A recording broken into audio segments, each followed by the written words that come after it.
Bulle numéro 7. Faites appel aux valeurs qui sont en vous. Je commencerai cette bulle en faisant référence à une époque qui semble être en dehors du quotidien et du réel des choses, la guerre des étoiles.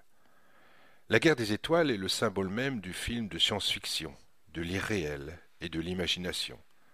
Cependant, bien qu'il appartienne au monde fantastique, ce film fait appel à des anciennes valeurs profondes qui semblent être perdues de nos jours.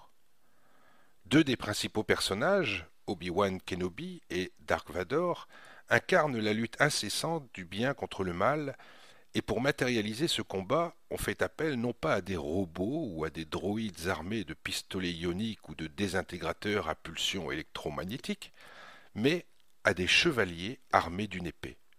Épée laser certes, mais épée quand même. Donc, bien que ce film illustre une certaine vision du futur, le combat final se passe entre des personnages ayant des caractéristiques issues d'une époque passée pendant laquelle les valeurs profondes de respect, d'engagement, de dévouement, de fidélité, de courage et de dévotion étaient encore les principaux guides de notre vie. Alors, si nous faisons allusion à cette époque ancienne, les chevaliers, les nobles défenseurs de ces valeurs profondes, avaient une devise qui était la suivante. Seigneur, donne-moi la sagesse d'identifier ce qui est juste, le courage de le choisir et la force de le défendre. Nous voyons déjà ici que, pour donner de la valeur à leur vie, les chevaliers faisaient appel à l'aide divine et étaient bien conscients du chemin qu'ils auraient à parcourir et des épreuves qu'ils auraient à affronter. Ils demandaient d'avoir la sagesse d'identifier ce qu'ils auraient à faire dans le respect de ces valeurs profondes et de l'équilibre des choses. Cela demandait également un certain courage pour choisir cette route, et surtout la force de la défendre pour la garder intacte.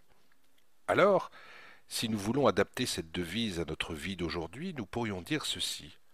Moi, donne-moi la sagesse d'identifier ce que je dois faire, le courage de m'y engager et la force de le poursuivre. Moi, car c'est d'abord en nous que nous devons avoir foi, et c'est nous qui allons nous accompagner tout au long de notre route.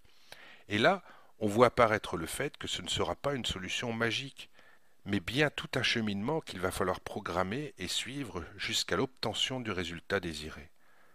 Comme la route est différente pour chacun de nous, il va nous falloir la créer et la construire nous-mêmes avant de pouvoir l'emprunter. C'est ce que nous allons explorer dans les prochaines bulles.